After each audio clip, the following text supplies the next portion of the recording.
One generation spends, one generation invests, and one generation prepares for collapse. While everyone else celebrates record highs and once-in-a-lifetime opportunities, this group quietly builds buffers. They don't relax when things look stable. They ask how long it will last. And it's not because they're pessimistic. It's because their nervous system has seen stability disappear before.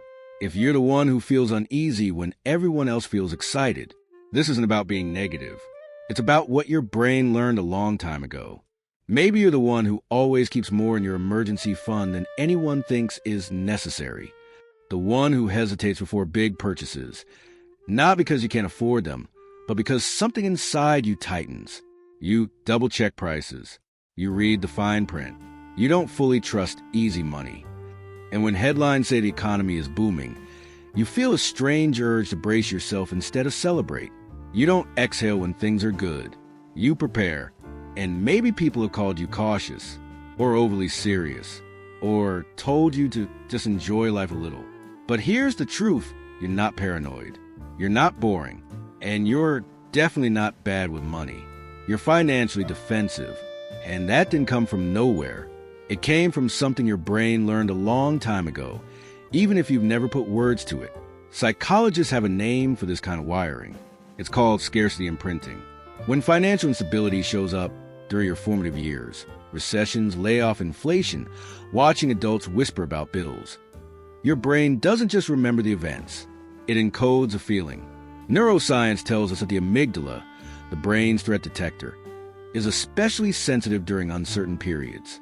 If money was associated with stress, tension, or fear growing up, your nervous system tags it as survival, not lifestyle. Behavioral economists also talk about something called loss aversion. We feel potential losses more intensely than equivalent gains. For someone financially defensive, that effect is amplified. Losing $1,000 doesn't just feel inconvenient, it feels destabilizing. So over time, your brain builds a rule. Protect first, enjoy later. For some generations, money represents opportunity. For others, it represents oxygen. And if you grew up during a time when that oxygen felt thin, when stability disappeared overnight, your system adapted the only way it knew how. It became vigilant. And that vigilance shows up today in ways that are far more layered than they seem. Let's start with the first layer, scarcity imprinting. If you grew up hearing phrases like, "We can't afford that right now," or watching your parents go quiet when bills arrive, that does something to the child's nervous system. Even if you were never homeless, even if you always had food on the table, kids are incredibly sensitive to emotional shifts. You might remember the way your house felt during certain months, the tension in the air, the late-night conversations behind half-closed doors. Maybe you saw a parent refresh their bank account over and over. Maybe you watched them carry stress they never fully explained. Your brain didn't just log those memories as facts. It logged them as warnings. And here's the important part. Emotional memory is often stronger than logical memory. So even if you're financially stable now, your body still remembers what instability felt like. That's why you overprepare. That's why you plan 3 steps ahead. That's why just winging it financially makes your chest tighten. You didn't become tight with money. You became fluent in risk. And once your system learns to scan for danger, it doesn't just turn that skill off. It refines it. The second layer is something most people misunderstand. Your hyper-preparedness? It's not just financial strategy. It's nervous system regulation. That emergency fund sitting quietly in your account. That's not just numbers. It's relief. It's the ability to sleep at night. It's the difference between a small setback feeling manageable instead of catastrophic. When uncertainty once felt overwhelming, your brain learned that control equals safety. So budgeting becomes more than math. It becomes a ritual. Checking balances becomes a calming behavior. Having 6 months, maybe even a year, saved up isn't about impressing anyone. It's about finally being able to exhale. Psychologically, this is called control seeking under uncertainty. When the world once felt unpredictable, your system compensates by tightening the variables you can control. That's why even a small dip in your account can trigger disproportionate discomfort. Not because you're irrational, but because your body is scanning for patterns it recognizes from the past. Your savings account isn't really about wealth. It's about safety. And once safety becomes a priority, something else quietly develops alongside it. A deep skepticism of anything that feels too good, too fast, or too certain. Then there's the third layer, your quiet distrust of economic optimism. When markets surge and everyone starts talking about once-in-a-lifetime opportunities, something in you doesn't lean in. It leans back. You listen carefully. You scan for cracks. You wonder what people aren't seeing yet. That doesn't make you negative. It makes you pattern aware.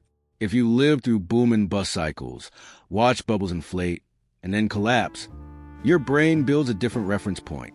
Behavioral psychology calls this recency bias and risk conditioning. Big swings leave big emotional imprints. So when excitement rises too quickly, your nervous system flags it. You might avoid hype investments. You hesitate before joining trends. When everyone celebrates record highs, you quietly think about exits. It's not that you don't want growth. It's that you've learned that growth can reverse. And that cautious instinct, society sometimes labels it as fear. But in reality, it's experience encoded as vigilance. Still, here's where it gets interesting. The very traits people tease you for, being careful, skeptical, slow to trust, might actually be doing something far more powerful beneath the surface. Now here's the part most people miss. The traits you've probably been criticized for are the exact traits that create long-term stability. Maybe you've been told you're too cautious, that you overthink purchases, that you don't live a little. In a culture that celebrates risk, speed, and visible success, your carefulness can look almost outdated. But zoom out. Research on delayed gratification, like the famous marshmallow experiments, consistently shows that the ability to wait, to resist impulsive reward, predicts stronger long-term outcomes, not just financially, but emotionally. And that muscle, you've been building it for years. While others optimize for excitement, you optimize for endurance. You don't chase highs. You survive winters. Lower impulsive spending, higher savings rates, more realistic risk assessment, greater resilience during downturns. Those aren't personality flaws. They're protective adaptations. Financial defensiveness often looks like anxiety on the surface, but underneath, it's pattern recognition. It's intergenerational learning. It's wisdom passed down through stress, refined through experience. You learn to anticipate storms.